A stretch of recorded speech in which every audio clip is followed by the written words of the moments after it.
Duolingo stock down 70% in the last year. Figma stock down 80%. Oracle's down 50%. Microsoft is down 25%. And even Silicon Valley's golden boys, Nvidia and AMD, are down 15% in the last 5 days. When's the last time that's even happened? Today, I'm diving deep into the question of why are so many of these software and technology companies plummeting in the stock market? Is it actually the fault of AI replacing jobs? Or is the AI bubble finally actually starting to pop? And by the end of the video, you should know enough to be able to answer that question on your own. Now, before we get into the why of this absolute red sea of all of these software stocks, we need to get a little bit of background. All of these stocks in the software meltdown essentially are software companies. I mean, look at some of these we talked on earlier. Figma, Duolingo, you got Adobe, you got Zoom. All of these companies, their product is software. They sell you some sort of software. More formally, these companies are known as software as a service companies, or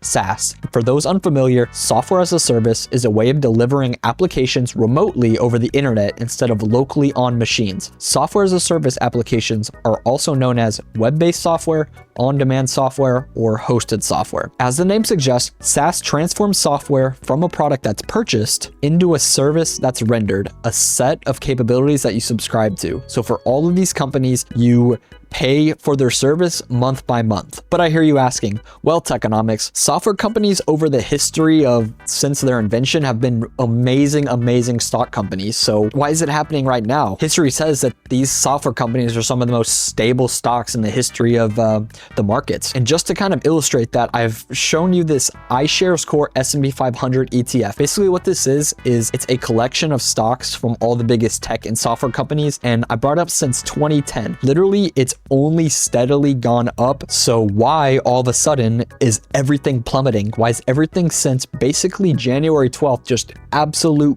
plummeting to the ground, going to zero? And after my analysis and a lot of my research, my conclusion is that yes, this is from vibe coding. And if you don't know what vibe coding is, I found this really amazing guy and he gave us a pretty good definition. So let's go ahead and listen. What is vibe coding? It's a new way of coding where you don't write a single line of code. You use your voice, you tell AI exactly what you want built, and it builds it for you. And it's not just for non-technical people. The smartest minds in AI, Andrej Karpathy, uses it and loves it. And now I do too. Thank you, sir. But I mean, there is a pretty big question to this. This vibe coding stuff has been around for a while. Vibe coding, defined as using AI to generate software, was coined in early February 2025. So why all of a sudden, almost entirely a year later, do I think vibe coding is killing every single software company? And that is because it just got a whole lot better. In these professional development settings, vibe coding used to be, oh, I use AI to generate 20% of my code and 80% is still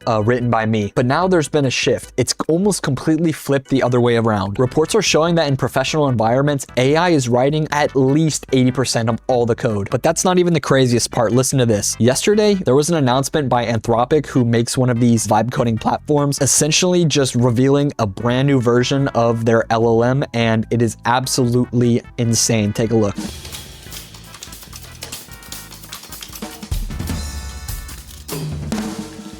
Claude is their vibe coding kind of agent, by the way.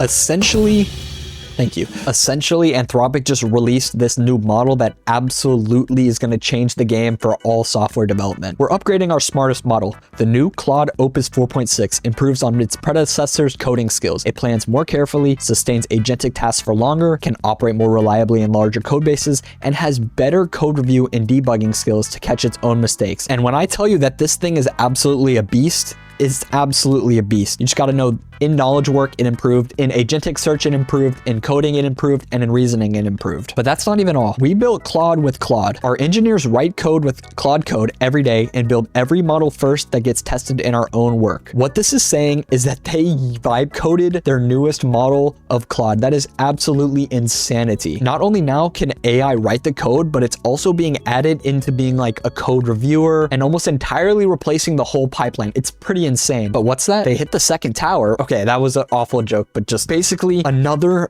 big AI vibe coding environment codex by ChatGPT and OpenAI also got revealed 10 minutes after the Anthropic model. We're introducing a new model that unlocks what more of Codex can do, the most capable agent coding model today. And like Anthropic, they use Codex to develop Codex. I mean, that is absolutely insanity. GPT 5.3 Codex is our first model that was instrumental in creating itself. That just blows my mind. But we've been talking a lot about these AI companies. How does this correlate back all the way to the software companies? Well, here you go. This is the big picture that I want you to get. Why pay for app when I can make app? And this is a real thing. There has been tons and tons of personal testimonies of people just vibe coding every single one of these apps. And honestly, obviously, they're not going to be good as the ones that you're going to pay for here. But the things that they're able to create with vibe coding is pretty much on par to whatever version you need in your daily life. And that is absolutely just shaking things up for this company. Why pay for app when I can make app myself? And just as a little side note, I don't know if that's anything to do with it, but Bitcoin has also been crashing, which is kind of funny. But as always, please let me know what you guys think. Drop a like and a subscription, and I will catch y'all on the next episode of Techonomics. Take care.